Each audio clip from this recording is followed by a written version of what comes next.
Muy buenas a todo el mundo, bienvenidos a lo que va a ser una inauguración por todo lo alto. En esta ocasión, yo y Manuel vamos a inaugurar nuestra sección particular que se va a titular Amigos, pero no compases, ¿no? Ya que el fundamento de la misma es que nos une yo creo que a pesar de conocernos con tan poco tiempo, es una gran amistad. Manuel es una gran persona y eso quiero dejarlo claro ya desde el principio. Pero tenemos nuestras diferencias ideológicas y por eso nunca podremos llegar a ser compadres totalmente, ¿no? Aunque bueno, ya ha dicho que me iba a invitar a su boda. Entonces, en esta ocasión queremos tratar un tema que creemos muy importante, de gran relevancia en nuestro tiempo, pero primero me gustaría presentarte. ¿Qué tal, Manuel? Hola, ¿qué tal? Y efectivamente sí, somos buenos amigos, compartimos, creo que el amor el aprendizaje. Siempre ah, me pareciste alguien que le encantaba aprender nuevas cosas y aprendí mucho de ti. A pesar de que tenemos tantas diferencias, tienes buenos argumentos y me hiciste reforzar mis propias ideas porque me retaste tanto con tus ideas. Sí. Agradezco esas palabras, Manuel, porque es de una gran sinceridad y la verdad es que tú también, nunca había tratado, porque yo en España, como que el liberalismo así entendido a rajatabla, ¿no? Y defendido con coraje, incluso ser de la derecha sin tapujos, cuesta encontrarse, por lo menos en los ambientes en los que yo me muevo, pero siempre expusiste tus ideas con respeto y también siempre escuchaste las mías, que a mí eso me parece muy importante. Hay cosas que, bueno, que yo creo que no escuchas totalmente, si no, no dirías ciertas cosas. No, pero, Mm. eh, pero, pero bien, el programa de hoy va sobre lo que es lo que yo denomino el posmodernismo, lo que en el ámbito de la derecha, y creo que Manuel puede identificarse más con el término de marxismo cultural, y para ello habíamos pensado en hacer como una especie de traza de cuándo creemos que se origina este movimiento, tratar de caracterizarlo según cada uno su percepción propia y después debatir tal vez relajadamente de lo que es el propio movimiento. Eh, vale, Manuel, cuando tú escuchas marxismo cultural o cuando tú denuncias el marxismo cultural, ¿qué se te viene a la cabeza? Pues sí, antes que nada, creo que en este tema tú eres más experto, ah, pero para mí, de verdad no importa tanto el término, los términos, si es postmodernismo o marxismo cultural, porque pues viene siendo lo mismo para mí. Fue fundado por marxistas y los modernistas son marxistas. Ah, Ellos mismos se identifican como marxistas. Y para mí lo que importa es los resultados de esa teoría, que es, y en cierto punto sí les doy razón, que posiblemente hay infinitas interpretaciones de la realidad, pero um, creo que lo que están intentando de hacer es um, negar la naturaleza humana.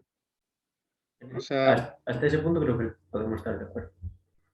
okay. Sí, sí, de hecho estamos de acuerdo en muchas Estamos de cosas. acuerdo en la crítica y ahora vamos a partir de lo que es la raíz que nos divide, ¿no? En este tema y después desarrollarlo un poquito. Has comentado eso de que crees que el origen es marxista y esa es la principal diferencia, que yo no creo que el marxismo tenga nada que ver, más bien es una teoría que intenta como revisionar y surge como parte supuestamente dentro del marxismo, que es lo que hablaremos posteriormente de la escuela de Frankfurt, pero creo que no es así y no quiero tampoco que abandones esa posición radicalmente. Si tú sinceramente lo crees así, trata de defenderla con honestidad y no te estoy coartando, ¿no? Pero me gustaría que se tenga en cuenta en este sentido que el marxismo tiene una serie de principios, ¿no? Y básicamente, resumiéndolo mucho, son el materialismo, y después lo que es la dialéctica, ¿no? Y el materialismo histórico. Entonces esto parte de una raíz fuertemente idealista. Ya hablamos posteriormente de lo que es, por ejemplo, la teoría queer y demás, y de un análisis erróneo. Y también has hablado de marxismo cultural. Eso casi es una contradicción, ¿no? Porque al ser materialista y la propia teoría marxista define que hay una base para la realidad, que son las relaciones económicas, que es la reproducción simple, y que sobre ellas se erige la superestructura. Entonces, claro, si el marxismo se centra solo en la superestructura, que sería ese supuesto marxismo cultural, casi como que entra en una contradicción. Pero bueno, esto ya lo iremos abordando. Si te parece, a mí me gustaría apuntar antes de nada algunos fenómenos a lo largo de la historia que se podrían relacionar tal vez con lo que estamos viviendo hoy en día con esto del posmodernismo. Y quería citar los ataques a lo simbólico, ¿no? Cuando como que el devenir histórico se atasca, como que con lo que triunfa es el ataque a lo simbólico, que esto el cristianismo, por ejemplo, es muy representativo porque, por ejemplo, cuando triunfa el cristianismo, cuando se convierte en la religión del Imperio Romano, lo que se hace en las estatuas es taparse las partes púdicas, ¿no? Como si eso fuera a transformar algo de verdad, ¿no? Lo que es, por ejemplo, también, aunque este es más complejo, la damnatio memoriae, que es cuando se pretende borrar los restos de un personaje o de un hecho a lo largo de la historia. Es un concepto acuñado por los romanos, pero que ya en el antiguo egipcio se daba, ¿no? Pero bueno, es cierto que tal vez esto es más trascendente que simplemente un acto simbólico porque pretende borrarlo de la historia. Bueno, hay una ley histórica que dice que si algo sucedió, va a dejar algún tipo de prueba, no necesariamente empírica o directa, pero que siempre va a dejar prueba. Y eso es en lo que nos basamos los historiadores. Y me gustaría también hablar de la revuelta de Savonarola, por ejemplo, que se me viene a la cabeza, que es que le afectó mucho a Botticelli, que es una de estas típicas revueltas de la Edad Media, bueno, ya al final de la Edad Media, el Renacimiento, que lo que proponía Savonarola era hacer hogueras de la castidad o algo así, y lo que hacía era que la gente arrojaba por ejemplo, las prendas con escote o demás, arrojaba las prendas a la hoguera para desprenderse de esos objetos impíos, y lo que hizo Botticelli fue quemar algunos de sus cuadros en los que salían desnudos, ¿no? Entonces, un hecho curioso para que veamos que esta especie de que posteriormente hablaremos de revolución cultural, que creo que yo creo que Estados Unidos hoy mismo está envuelto en un proceso similar. Creo que ya se ha dado a lo largo de la historia, pero bueno, esta sobre lo que vamos a hablar hoy tiene características propias. No sé si tú quieres comentar algo sobre estos episodios que se me que editan. Sí, es curioso que haces esa, ah, ah, ¿cómo se dice? Ese link, Ujú. ese Esa enlace. relación, sí. Sí, de lo que sucedió en el Renacimiento, en Florencia, y con lo que estaba sucediendo hoy en día en Estados Unidos. Y sí, es muy similar. Y también lo que pasó durante la Revolución Cultural en China, con Mao, que pretendía borrar toda la historia antes del comunismo, de cuando llegó a poder. O sea, quería borrar miles de años de historia de una cultura ah, impresionante, que una de las más antiguas de la humanidad. Y lo que está pasando hoy en día en Estados Unidos, quieren borrar cosas que sucedieron hace 10 años, 20 años. Am, por ejemplo, y la misma gente lo apoya que antes, que hoy en día se consideraban sus ideas Sí. um, contradictorias con la ideología de hoy en día, como por ejemplo ideas como lo que viene en mente es de Bill Clinton, que era el presidente de Estados Unidos en los 90. Él inició la póliza en el ejército de Don't Ask, Don't Tell, que no preguntes, no digas si eres homosexual. uh, Puedes Sí, ser la aceptado, presunción. nomás no puedes. Sí, hoy en día es atacado gente que apoya esas reglas, son atacados. Ahora tienes que ser muy orgulloso de ser lo que eres, y si alguien intenta de cuestionar eso, pues intentan de borrarte del espacio público. te quitan la voz, te quitan si tienes un programa en la televisión o lo que sea, intentan de borrar a esa persona de los medios. Y ha pasado bastante Sí, sí. porque ahora existe un monopolio en la media, en las redes sociales. O sea, casi todo Ujú. está en las manos de dos o tres empresas. Y si no les gusta lo que has dicho en el pasado o un segmento de 30 segundos te puede costar todo uh, tu trabajo. So, por ejemplo, últimamente con el comediante Dave Chappelle, que hizo algunos comentarios que no son muy controversiales y antes serían completamente normal, algo de homosexuales, y quieren borrarlo de la historia. Tenía uno de los programas más exitosos de comedia de los Estados Unidos en los 2000 y ahora quieren quitarle todo por unos comentarios. Y es esa idea de que si no, que quieren borrar todo el pasado, Claro. quieren iniciar todo. Sí, Eso volveremos sobre ello, pero me parece muy interesante porque lo de la censura ya lo habíamos pasado, ya lo habíamos hablado pues y sí, yo te dije que para mí lo triste de la censura es creer que no puedes combatir esas ideas. Eso ya es que te está dando por perdido. Cuando tú recurres a sí. la violencia, al simplismo de que algo no se exponga, si se expone es porque existe, aunque sea minoritario, imagínate, pero es porque existe. Y tú hablas de las redes sociales, incluso al propio Donald Trump le pasó algo así, que incluso es un hecho llamativo. Y también sobre la censura, yo creo que casi peor que la censura es la autocensura, ¿no? Cuando tú mismo sabes que lo que vas a decir, tú tienes una idea, pero no puedes exponerla porque sabes a lo que te vas a exponer. A mí eso Ujú, me parece increíble, la verdad, porque eso sí, y si es una idea errónea, se debe poder combatir y la sociedad creo que estamos de acuerdo que tiende hacia el progreso. Si esa idea es errónea, será rechazada totalmente, ¿no? Pero si existe es por algo, ¿no? Y eso también nos lleva a lo que hablaste de la revolución cultural, que es el hecho de juzgar a los emperadores. Se desenterraba a los emperadores chinos y se les hacía un juicio popular. Es decir, ¿qué sentido tiene eso? Y aparte es antimarxista porque el marxismo dice que existe un progreso, incluso acepta que el capitalismo es un progreso para la humanidad, pero no rechaza ese progreso finalmente. Eso también lo veremos porque precisamente es una cuestión central porque, por ejemplo, Walter Benjamin y en el caso estadounidense Howard Zinn, es un historiador que sigue mucho esta línea, que esto lo veremos sobre todo cuando tratemos lo de la leyenda negra, que será el siguiente programa. Pero eso, que hay como que pedir perdón al pasado. Cuando el pasado es el pasado, hay que aprender del pasado. Pero no se puede cambiar. El pasado solo ha sido uno, la realidad solo es una.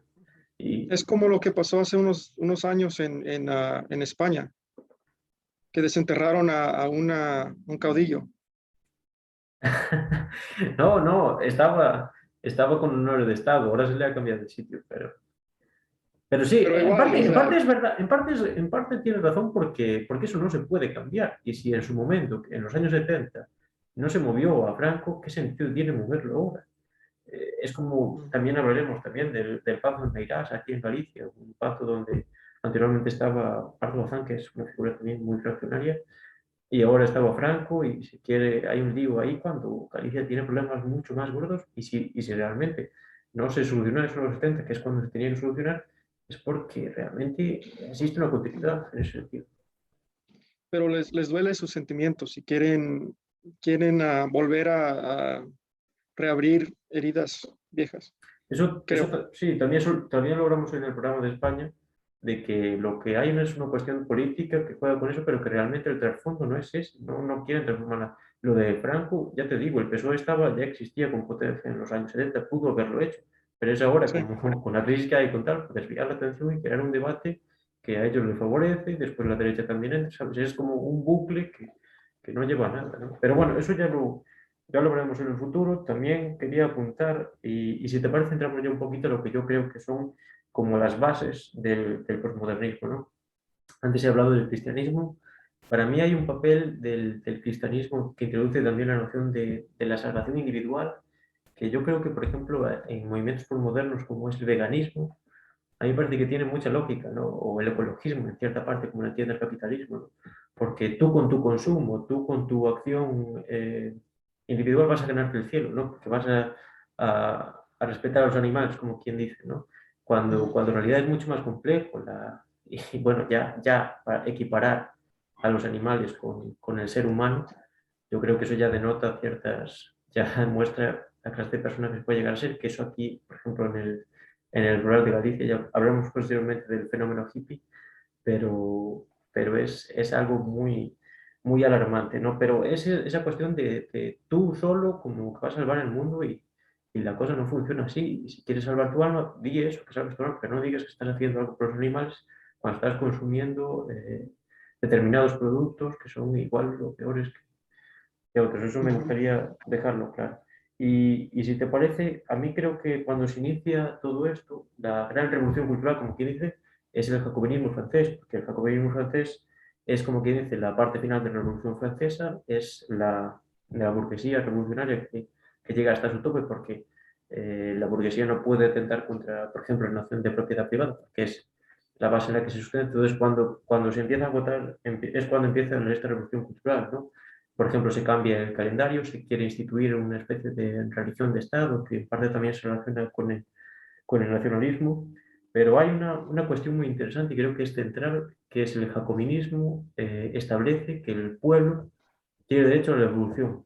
Pero claro, la revolución que propone el posmodernismo es una revolución simulada, es una revolución individual, es una revolución simbólica, que realmente da esa sensación realmente de movimiento, o de eso, de cambio transgresor, pero realmente en el trasfondo no cambia nada. No sé qué te parece este apunte. Sí,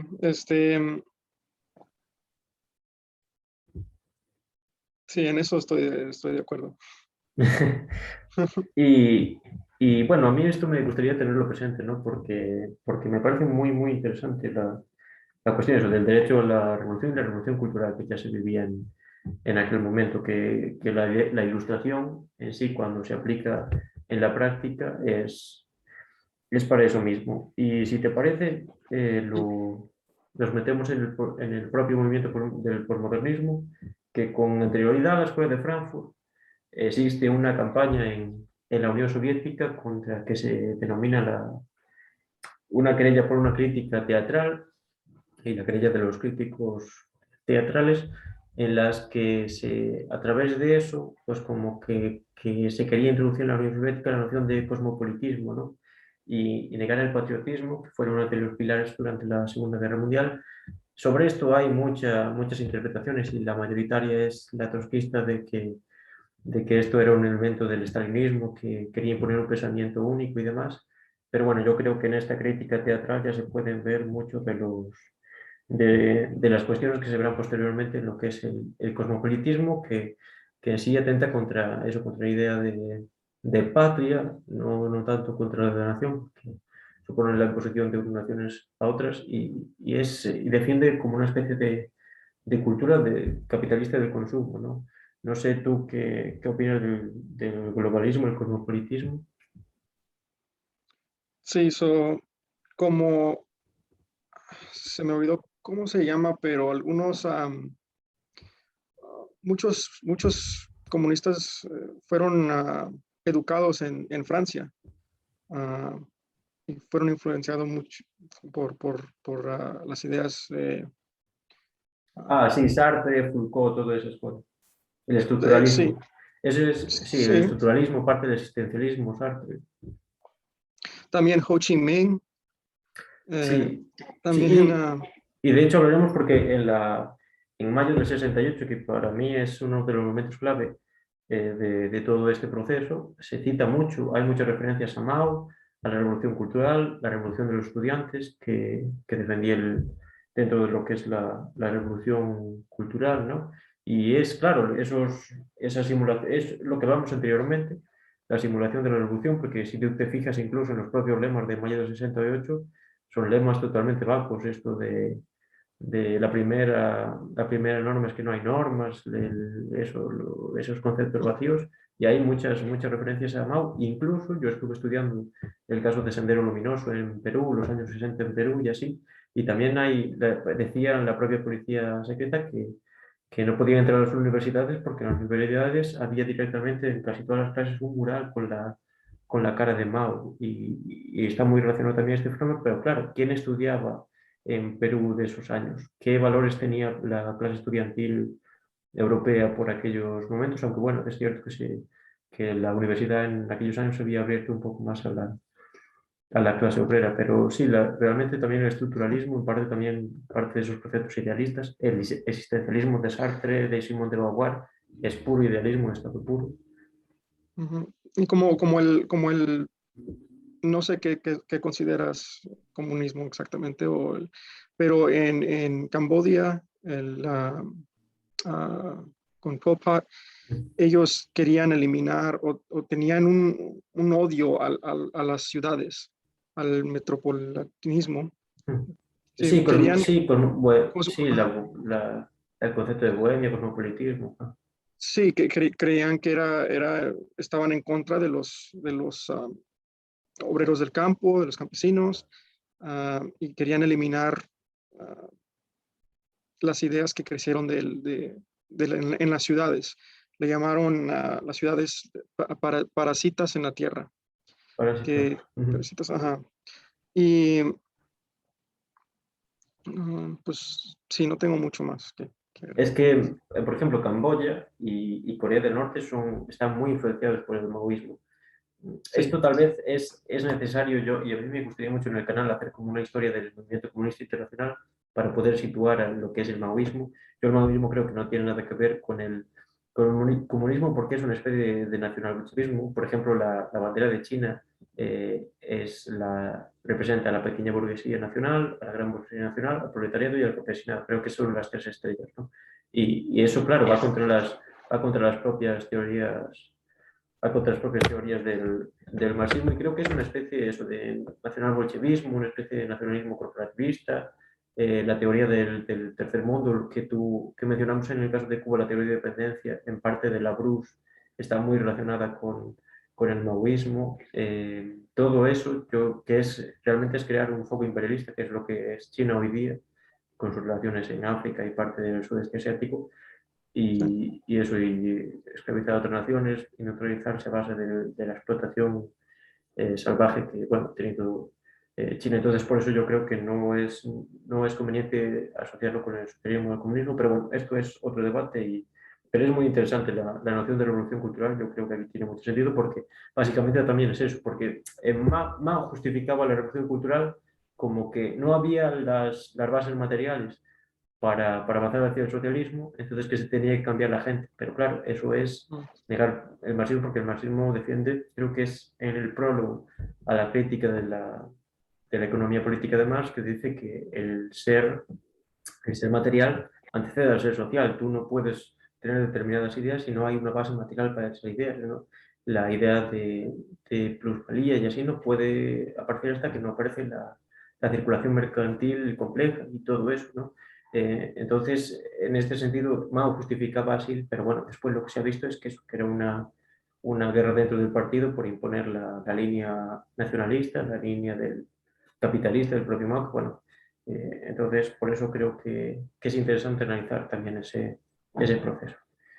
Eh, bien, y uno de hay varios, ¿no? Básicamente la Escuela de Frankfurt se fundamenta en lo que es Walter Benjamin, que es esa concepción de la historia de la que ya hablamos, es como una especie de, no me acuerdo ahora cómo lo llamo exactamente, pero es como que hay un monstruo de la historia, ¿no?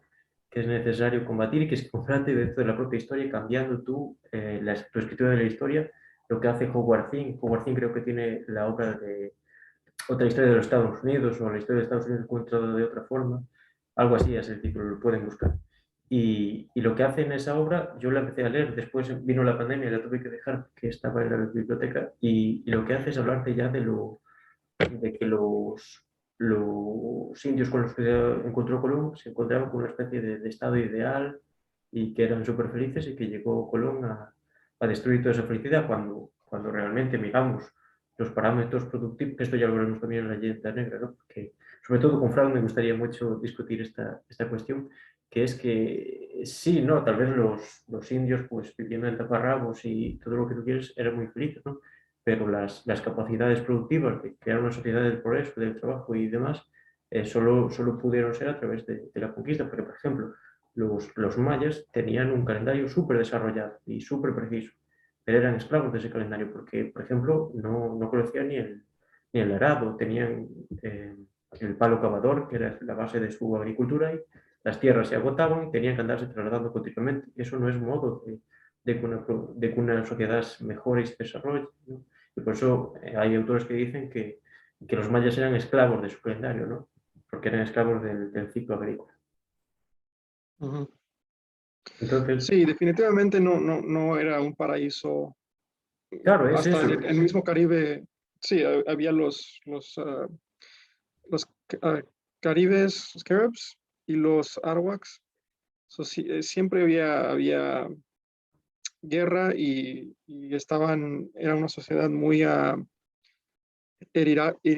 hierárquico, Ah, sí, jerarquizado. ajá, donde habían los caciques encima de todos so, no era algo como un estado Sí, sin, sí, no era o el Edén. no, definitivamente ¿Y no. qué capacidad productiva tenían? Viene una crisis climática de cualquier tipo o pasa cualquier incidente, no tienen capacidad tecnológica para sobreponerse, ¿no?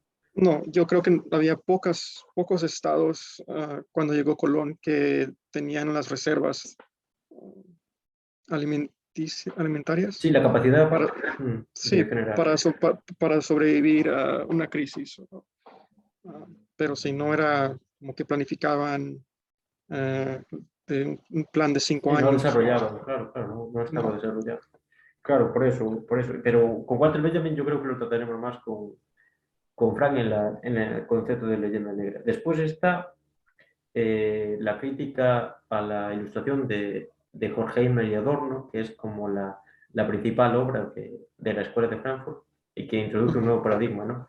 Que es precisamente eso, negar la noción de progreso, ¿no?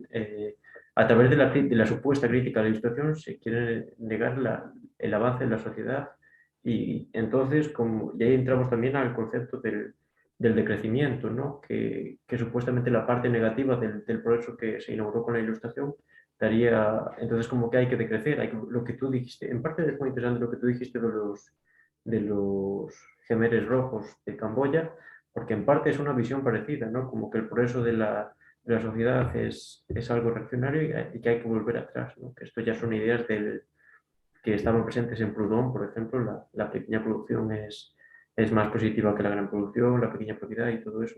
Y en parte esto es lo que se defiende. Pero bueno, sobre esto, sobre el concepto de ilustración y tal, podremos hablar en el futuro. vale. Y también iba a decir que para ti, ¿qué es, en inglés es social construct?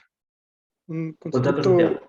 social. Sí, o sea, en el posmodernismo toda la naturaleza humana puede ser un social construct. ¿Qué Una piensas de eso? construcción, no contrato. Ajá. Construcción social.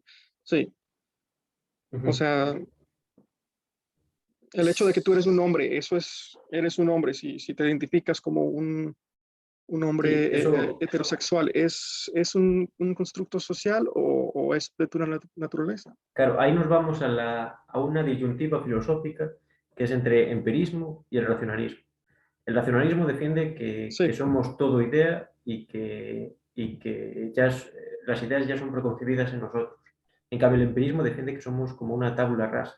Pero claro, en esas cuestiones se niega, incluso se llega a negar a Darwin, lo que tú has comentado, y aquí podemos hablar de la teoría queer, por ejemplo. Lo material existe, es decir, la biología existe, que la biología lo determina todo. No, pero la cultura tampoco, porque la cultura es una creación en parte de la biología. Y bueno, aquí ya nos podríamos meter en una... pero en parte es esa la lógica, ¿no? Que aquí incluso la gente que a veces se opone al posmodernismo y a esa visión ultraculturalista, ultrarracional de que todo es un constructo social, Ujú. eh, apela a Darwin y al eh, su teoría que es el organicismo social, en parte, que ya antes de la Segunda Guerra Mundial desarrolló Spencer. Y Spencer acaba cayendo también justo en lo contrario, ¿no? En que la biología lo determina todo. Yo creo que tú, por ejemplo, a lo mejor eres más proclive a esta interpretación por cuestiones que ya hemos hablado en otra ocasión, pero esa es mi postura. Si te parece, lo expones, te dejo un ratito y tú mientras lo expones, ¿te parece? ¿Me vas a dejar? Sí, 2 minutitos. Tomamos un break si quieres. No, no, Pues, mejor sigue tú.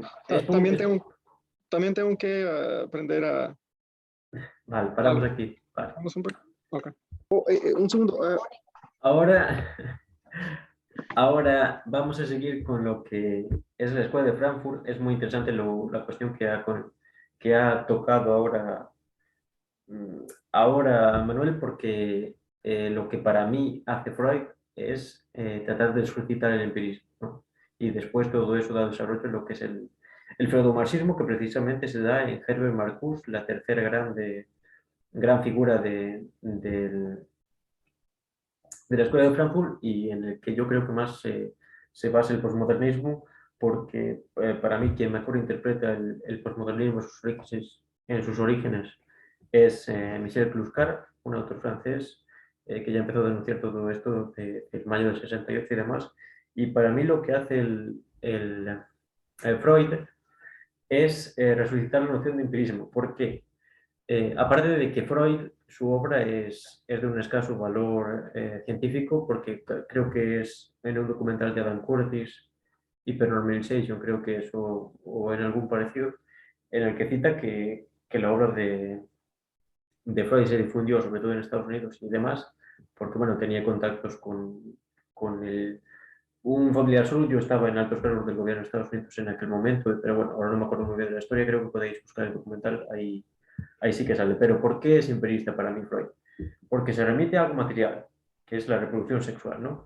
Pero no es materialista porque la reproducción sexual por sí sola no se puede producir si no hay algo previo, si no hay la reproducción previa, que es la reproducción diaria de nuestras células y demás, que eso básicamente se consigue con la absorción de energía a través del alimento y demás. Entonces, esa es la reproducción previa que Freud no tiene en cuenta. Vivimos en sociedad y para adquirir alimentos y demás y reproducirnos socialmente, necesitamos no solo del contacto sexual, que es lo que Freud basa su teoría y la sobredimensiona, aparte de que introduce muchísimo idealismo y demás. Entonces, para mí, eso es la base. Incluso Krauskar, en su obra, trata en la parte final de salvar a Freud como un científico o el psicoanálisis como algo científico, cuando para mí no lo es. Entonces, en ese sentido de la obra de Krauskar, yo creo que estaba bastante equivocado. Pero bueno, pues ya bastante hizo Pues entonces, oponiéndose a... ¿qué dirías que es la diferencia entre empiricista y materialista? Eh, ¿Cuál es la diferencia fundamental? La fundamental es que el materialismo cree que primero es la materia y después es la idea. En cambio, el empirismo cree que la idea es lo que importa, pero la mejor forma de acercarse a la idea no es simplemente divagar por divagar o el razonamiento, la razón pura, la lógica, sino que es la experiencia a través de la materia. Esa sería básicamente. Hay mucho más, pero bueno, básicamente sería así a grandes rasgos. Entonces, a mí ahora lo vamos a meter, si te parece, en la obra de Krauskar. La obra principal que yo cito y la fundamental es Neofascismo, Ideología del Deseo, ¿no? Tiene otras, pero bueno, yo es la única que he leído y me ha servido de mucho. Porque lo que él defiende es que esta nueva ideología que parte sobre todo de mayo del 68, aunque tiene antecedentes previos, ¿no? Como es la propia Escuela de Frankfurt, lo que defiende es que lo reaccionario como que le da la vuelta. Hay un bipolarismo, ¿no?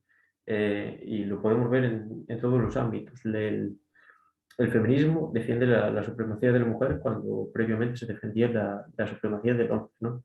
Eh, la, la, bueno, ahora no me sale. El concepto de racismo, ¿no?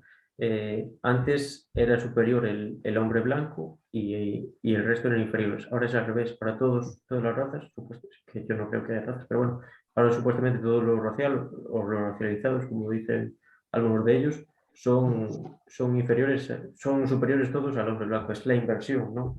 Por eso yo creo que también es muy importante la lógica que se utiliza aquí, que no se utiliza la dialéctica, no se utiliza analizar las cosas en su contexto, en su movimiento y en su avance, sino que se utiliza una lógica bipolar.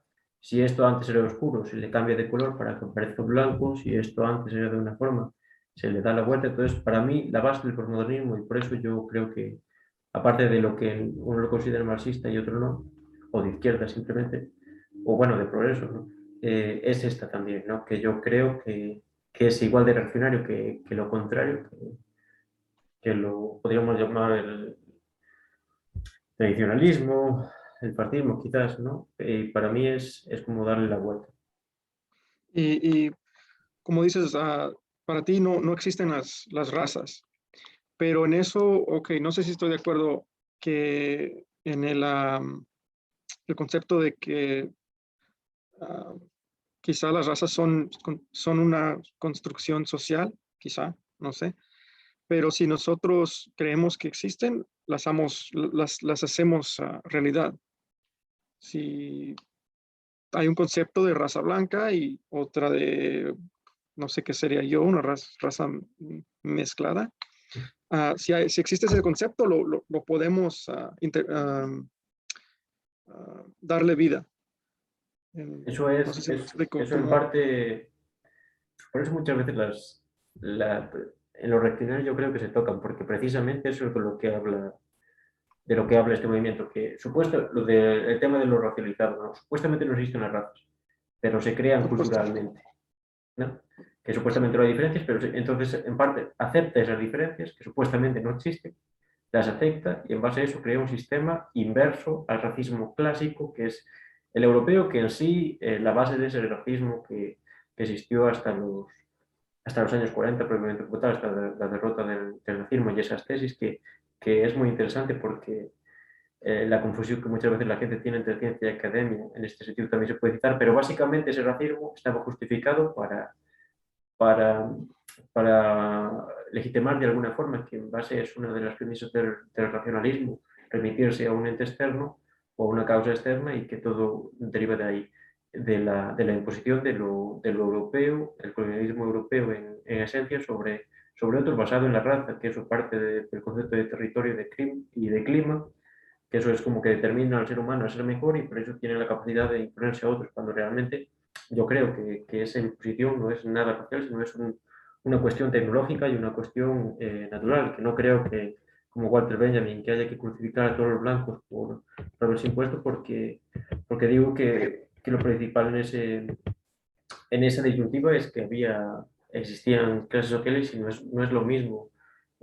No todos los europeos colonizamos América, no todos, unos se llevaron el rédito, pero otros simplemente seguimos aquí igual como que dice. Y eso ya nos llevaría a la teoría del imperialismo y demás, pero es muy curioso y quería mencionar también pues, esto de la academia y de la ciencia, porque cuando la academia empieza a dar la espalda a la ciencia, a la evolución de la ciencia, a un método científico, lo podemos ver actualmente con el tema, ya lo vimos en su tiempo con el feminismo, el tema queer y demás, quiere decir que pierde su noción y eso yo creo que es lo que pasaba antes con el concepto de raza, porque incluso es muy clásico lo de que se medían los cráneos y en base a eso tú eres de una raza u otra y eso no tenía ningún fundamento científico. Después se le aplicó un método científico, se demostró que no era real.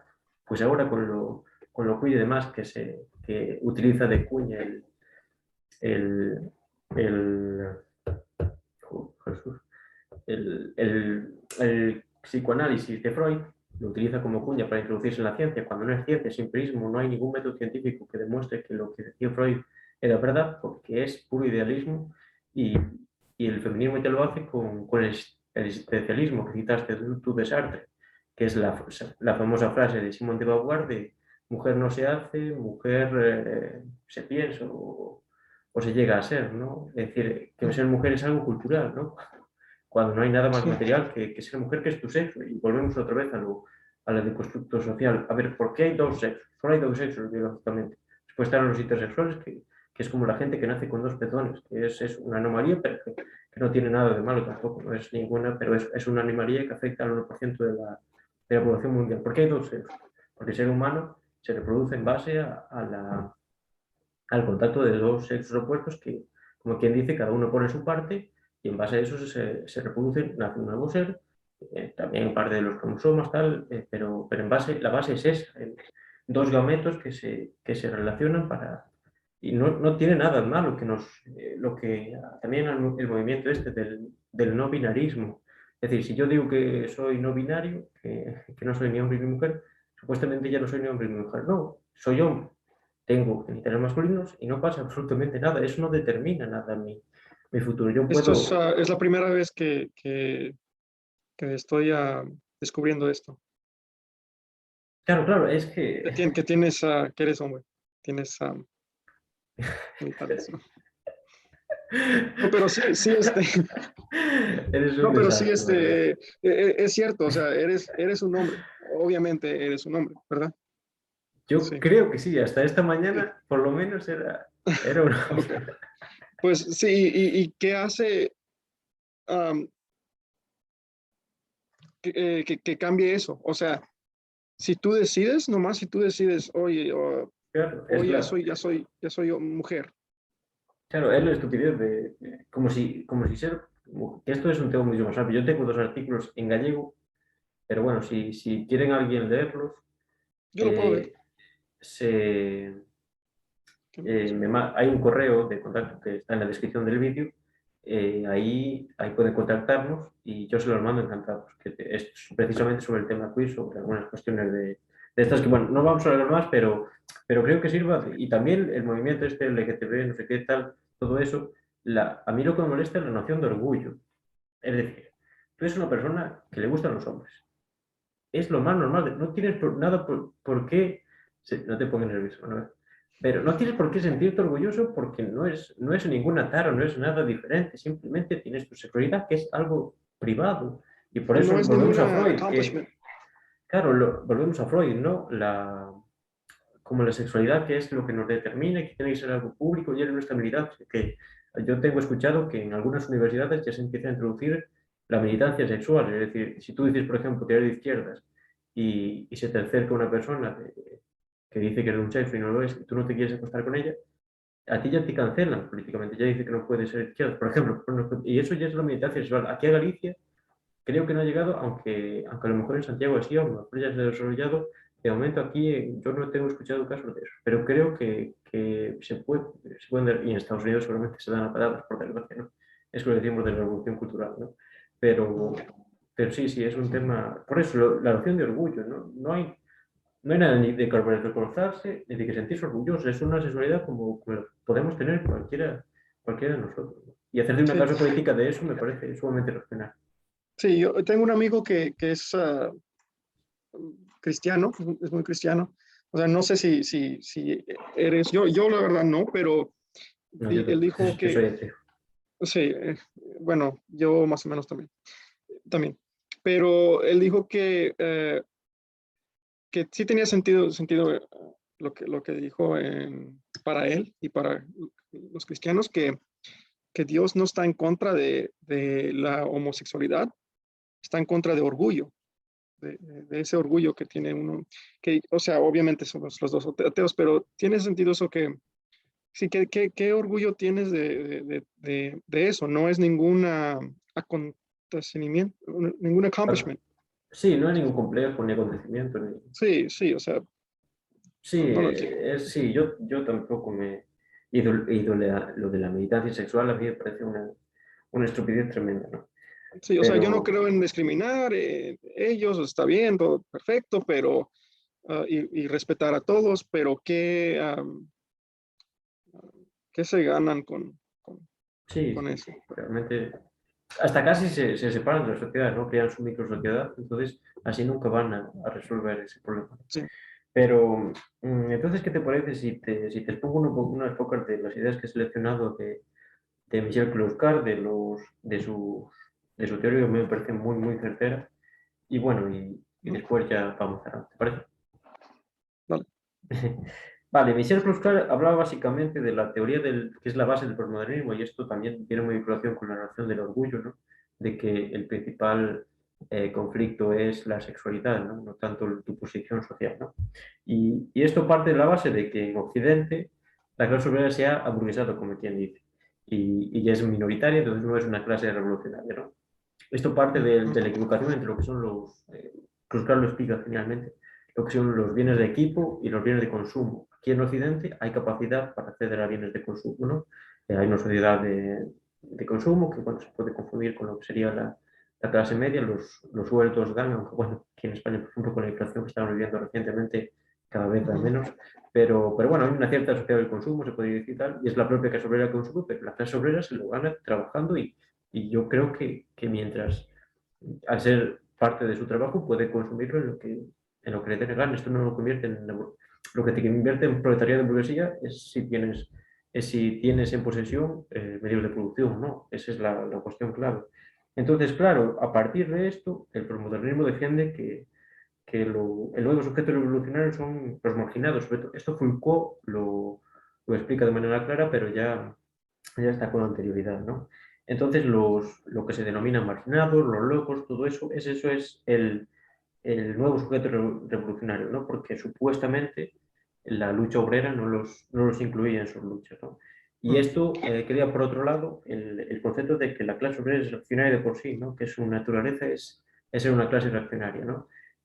Cuando esto niega, por ejemplo, un precepto básico del marxismo, que es la alienación, que parte de la alienación del trabajo, ¿no? De que el trabajador no posee lo que produce, entonces eso genera una serie de desbalances y cree que está alienado, ¿no? Que a Sí, mí me gusta decir como una especie de brutalizado, que aquí toda la cultura y demás, la drogadicción y demás entra dentro de ese.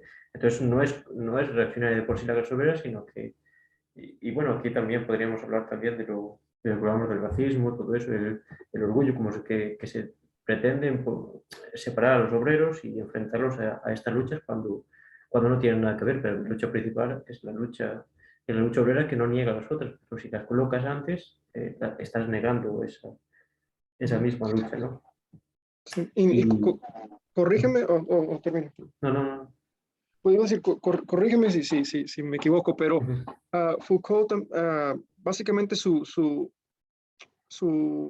idea de poder biológico, ah, de que su teoría de poder biológico era que básicamente el Estado, no sé si conscientemente o no, los que estaban en poder, su rol, su papel era ah, promover la reproducción de ciertos miembros de la sociedad y um, promover y cuál es lo opuesto a promover. Eh, Um, eliminar o censurar. sí, los segmentos de la sociedad que no eran Sí, deseadas. sí, como estandarizar la sociedad, sí, crear una Ujú. homogeneización de la sociedad, sí, algo así. Sí, sí. Y eso era su idea principal, básicamente. Sí, algo Lo así también Foucault tiene. era que...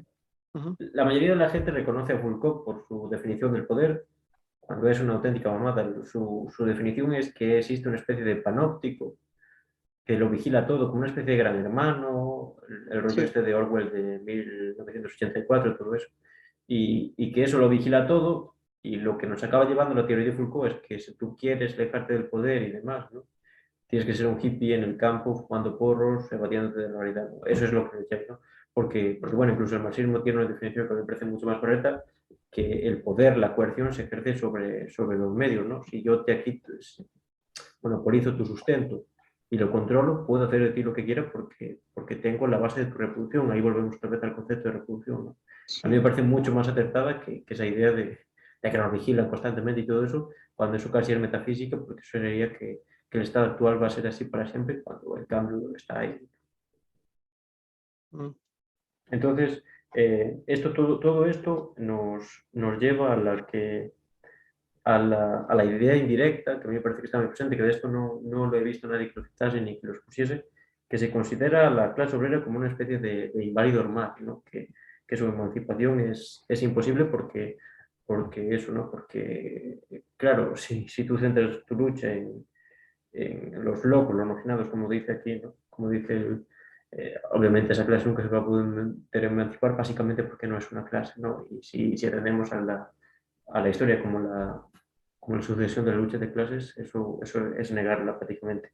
Y también se hace una crítica muy estúpida a Marx que dice que él despreciaba al lumpenproletariado, cuando lo que despreciaba era la situación de ese lumpenproletariado, porque eso es gente que está marginada de la sociedad, brutalizada, ¿no? Y lo que quiere Marx es darle una vida digna, ¿no? Que esto también se podría relacionar mucho con el tema de la inmigración, ¿no? Tú a esa gente no puedes marginarla y dejarla simplemente a su destino sin más, sino que tienes que darle un futuro digno y el proletariado no es nada a reivindicar, ¿no? Pero curiosamente, y esto también se ve en el arte, en el neorrealismo, que ya hablamos un poquito sobre cuando hablamos de los libros con Frank, que se tiende a asociar el proletariado al proletariado, ¿no? Cuando son cosas diferentes, ¿no? Ujú. Y, y bueno, también nos habla un poco del fenómeno hippie, que sobre esto tengo también algún artículo que aún no he podido colocar en ningún lado, pero que eso, ¿Qué, dice qué, que qué escribiste tú? sí, sí, Oh, sobre el fenómeno hippie, porque aquí en Galicia, en el rural, es muy común y de veras. básicamente dice de los hippies que son los desechos de la sociedad superproductora y que vienen a ocupar que esto después hablaremos de Unión Europea y todo eso, y es muy interesante, que viene a ocupar los espacios que las propias élites que generan esa clase, podríamos decir así, o ese grupo de hippies había despoblado previamente, ¿no? Es muy, muy interesante y nunca había leído una definición del fenómeno hippie tan certera. Y bien, en resumen, lo que yo creo que podemos sacar de esta charla, por lo menos para mí, es que el posmodernismo es algo racional y sobre todo que no parte de lo que es el marxismo de verdad, porque es individualista, porque es idealista, es metafísico, sigue una lógica individual, una lógica bipolar, simplista, no aplica la dialéctica y por eso yo creo que no se puede hacer. Y básicamente lo que a mí más me interesa es que lo que nos acaba llevando, para mí lo peligroso no es el posmodernismo, sino la reacción al posmodernismo, ¿no? Que nos acaba llevando a esa idea de que la derecha es rebelde, la derecha es revolucionaria ante proposicionarse supuestamente ante esto, cuando en realidad convive con ello, y que es una especie de revolución del sentido común que comandaría la derecha, incluso el propio Clouscar, eh, Soral, un político vinculado al Frente Nacional, a la extrema derecha en Francia, quiso como que adoptar No eran extrema, no tan extrema. el Frente Nacional francés. No es tan extremo. Bueno, sobre eso discrepamos, pero Sorales se quiso apropiar de su discurso y de sus tesis y el propio Clouscar, que para mí tenía cosas errores como casi todo en esta época, ¿no? Le dijo que su interpretación era errónea, ¿no? Que lo que él hacía justificar aún por encima era aún más la reacción. No sé si tú quieres como hacer una especie de conclusión en lo que es para ti el posmodernismo, el marxismo cultural. ¿Qué te pasa? Sí, yo digo que más que nada es la negación de la naturaleza humana que está basando todo en constructos sociales, am, que Que por cierto, el jacobinismo también se basa mucho en el racionalismo y parte del ujú. maoísmo también, y por eso lo del el recurso constante al constructo social. Perdona, Manuel, que te interrumpa. No, no, no. Gracias. No, también iba a preguntar también y mencionar esto que en este discurso no mencionamos a Nietzsche. No sé si él tiene un lugar aquí, que él tenía la idea de que todo era subjetivo, ¿sí se dice?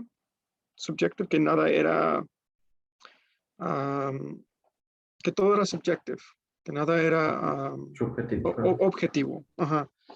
Eh, so, también te iba a preguntar de eso, de que eres más, conoces más este tema, pero él no fue él no fue algo, no inició algo en este, o sea, Nietzsche, obviamente él sí. Nietzsche tiene mucha influencia en lo que es, esta vez sí, la extrema derecha, el fascismo, ¿no? Tal vez no de forma directa, pero pero en sí Nietzsche recoge las tesis sobre la libertad de Heidegger y demás.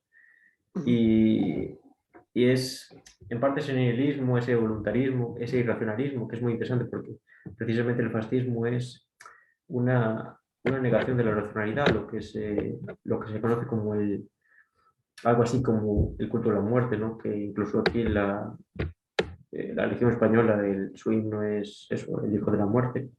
Y tal vez no sabría relacionar muy bien, yo creo que es más vinculado a la derecha, Nietzsche, pero sí, en parte sí, y creo que el propio Kluskar habla algo de eso también, de que Nietzsche también se podría relacionar el nihilismo, todo eso, ¿no? Ujú. También la influencia de la filosofía asiática, ¿no? Que es básicamente metafísica, nunca ha llegado, ni siquiera creo que a un estado de empirismo eminentemente decente, ¿no? Que siempre ha sido muy idealista, muy metafísica, que lo recoge también Nietzsche porque cree que es válido y también critica la idea de Dios, en parte también como lo hace el racionalismo, ¿no? Que pretende racionalizar la idea de Dios y Nietzsche viene a criticar la idea de Dios porque considera que ya no le sirve, ¿no? No es porque se haya probado que no existe, sino porque ya no es útil, ¿no? Entonces, como que hay que buscar un nuevo Dios, ese superhombre y demás. Pero bueno, sobre Nietzsche podemos hablar incluso con Frank, que seguramente controla mucho más de este tema. Y Debemos de tocar ese también, tema tú del nuevo Dios. no has Sí, visto nuestro programa sobre filosofía, ¿no? claro, creo que sí. Pero digo, Eres un cabrón. Ahora, ¿qué te parece si nos movemos a Twitch y hacemos ahí nuestras pendejadas, comentamos un poco la actualidad semanal? vale, vale. Bueno, pues esto ha sido todo, esta ha sido nuestra visión del posmodernismo, el marxismo cultural, como diría Manuel, y Minicino, que no lo hemos nombrado, pero bueno, Minicino es el primero desde la derecha que critica todo esto, dice que es la nueva edad media y demás, y bueno, con tesis que yo considero bastante errores, pero bueno, si eso las tocaremos en otra ocasión, incluso sobre los propios textos de Minicino, si a Manuel le parece. Manuel, te quiero despedir. Sí, pues nomás hasta la próxima y